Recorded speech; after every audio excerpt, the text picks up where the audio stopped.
咁你諗一諗，咁嘅因果延續落嚟，會出現啲咩現象呢？會出現好多現象。好似我哋以前有個演員啊，佢屋企成日打牌嘅。佢屋企打牌就唔關佢事嘅，就係大老婆、二老婆、三老婆、四老婆一齊打牌嘅，住埋一齊嘅。咁即係以前嘅社會係咁嘅。咁我哋可唔可以話佢邪淫咧？咁唔算嘅原來。當然我哋唔鼓吹呢種現象，不過我哋喺個戒律當中，佛陀住世，佢要安納緊所有社會，當時社會計下佢哋嘅人倫，佢哋嘅習氣，意味着就係話，尤其我哋在家人呢，講得誇張啲咧嚇，佢話喺個呢個優婆塞戒經裏面講，譬如一啲嘅淫女與淫女行淫，與席無飯，不與席飯咁樣啊，即係俾錢唔飯，唔俾錢飯。嗱，我哋唔係鼓吹呢樣嘢，嗱，但係我哋要知一個情況就係話，如果我哋係自受用嘅，我哋全部唔掂咪得咯。但係我哋要弘法者呢，人哋問到你，你要作答嘅喎，但係唔可以答錯嘅喎。你明唔明啊？我哋一定要知道咧。你睇有好多人問法師，法師都係咁講嘅。但我哋唔鼓吹。但係你係弘法者呢，你要知個戒嘅作用去到邊度。舉個例，點解有三淨肉呢？喺《楞伽經》嚟講，佛話我從來冇同意過我個弟子食肉。不過因為眾生嘅起步點各有不同，所以我先至方便地講三淨肉、五淨肉係俾你一個過渡，即係不見殺、不聞殺、不宜為我而殺，或者叫做了殘致死，聽許比丘做食。但係最後即係最後個究竟係要我哋斷一切欲，長養大悲，啱唔啱啊？所以呢個我哋一定要知道個戒嘅方便，所以開遮持犯喺四種嘅戒律當中，我哋係啦點樣？當然嗱呢個呢，其實一講戒呢，我建議大家，即係我只係俾意見大家啫。你應該要請示好多律師，即係唔係嗰啲 lawyer 嗰種律師嚇，係專講戒律嘅法師，或者睇下嗰啲戒律學綱要啊，聖嚴法師嘅戒律學綱要寫得好好㗎嚇。咁當然，如果你唔係弘法嘅，你自受用嘅，你對自己要求嚴格，當然係好好。但係現實生活，我哋要幫其他眾生修行，安立佢嘅行為，擺脫佢個煩惱呢，係我哋嘅責任，我哋內心要知嘅嚇。當然，佛對住凡夫，所謂比丘呢個優婆塞或者優婆尼呢，佢嘅要求淺好多嘅，輕好多嘅。只要你依止住，譬如話持戒，你唔係蓄意去違犯戒律嘅話呢，喺佛當中係會俾個時間你慢慢適應。但係如果你蓄意違犯戒律，假嘅受戒，但係擺明就係犯戒嘅話，你呢個受戒所得嘅惡業係更重啊。OK， 好啦，殺生、偷盜、邪淫呢三樣嘢係我哋嘅身體時時會做出好惡嘅行為。好啦，口業呢個一定要注意。我哋凡夫呢，成日口壞壞講嘢呢，貪玩嘅係嘛，就會唔覺意講咗妄語，講大話，欺騙別人嘅説話或者誇大嘅謊言。一個比丘，一個修行人，佢慎言慎語，有時戲言會變真嘅，啱唔啱啊？唔好亂講嘢，唔好玩，唔好亂講嘢。有啲妄語唔係玩，係故意欺騙別人，賺取人哋嘅信任，攞人嘅好處嘅，係咪啊？嗱，呢啲更加唔得。但係我哋習慣嘅，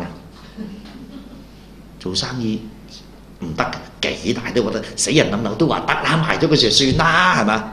唔負責任嘅，世間都有啊，冇辦法啦，揾食啊嘛，我揾完食慢慢修行啦，咁係咪啊？嗱，眾生嘅習氣係咁，但係一個真真實實認真負責面對自己人生嘅人，唔可以咁嘅。你一定要知道錯同啱嗰個分別，你先至識得止惡行善噶嘛。你連知都唔知，你點止呢？所以要明白，欺騙別人嘅説話或者誇大嘅謊言，係我哋時時會犯嘅。兩舌即係兩頭蛇兩條脷咁解，叫做咩啊？搬弄是非。有時搬弄是非呢，就故意搬弄是非，挑撥離間。有時唔係故意嘅喎。我哋啲人呢，有時都係習慣咗用是非就導人情。見到阿 A 啊，你最近有冇見阿 B 啊？佢呢份人啊，真係係嘛？阿 B 呢，成日都話你㗎，你唔知，好似同你好 friend 咁，爆阿 B 啲嘢俾你聽。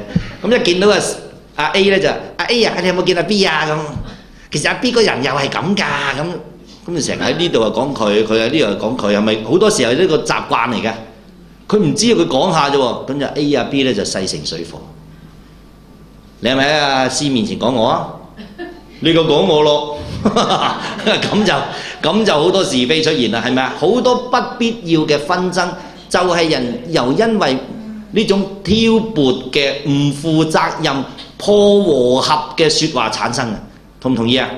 我哋有呢個習慣嘅惡口，惡口通常呢係要有個惡心，惡心通常要有個嬲怒，咁先惡得口嘅，係嘛？咁一個成日嬲怒，成日小氣，成日發猛憎，咁就會成日惡口噶啦。惡口就咩啊？惡毒罵人。原來你罵嗰人將來會受翻。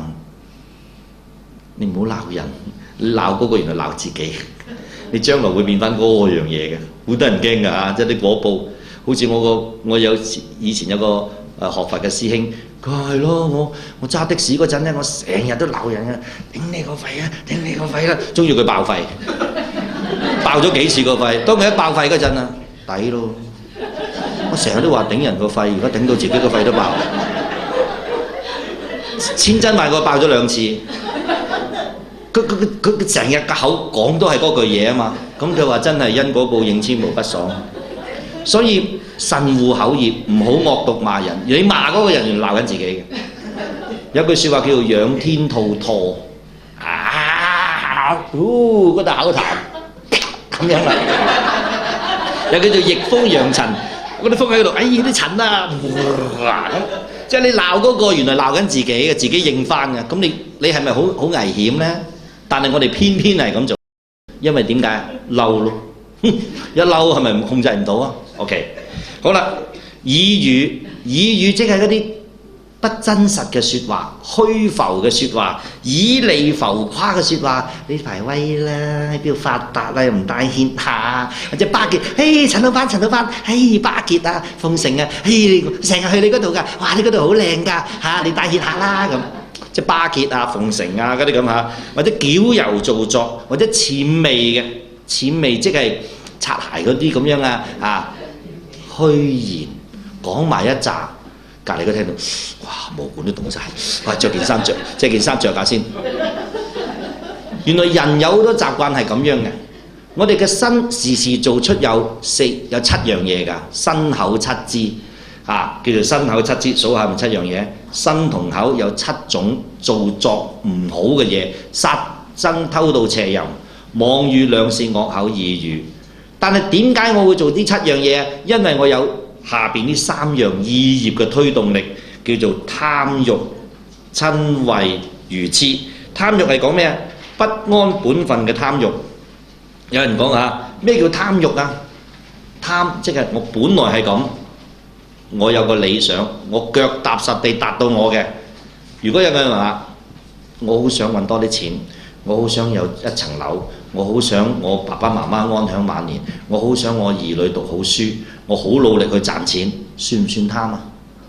唔算，佢係腳踏實地啊嘛，安住自己本分姻緣啦。好，我好想發達，我就炒，我就借，我就搏貪，超越自己嘅能力，妄求一啲大嘅果報，不安本分嘅貪欲就叫做貪啊。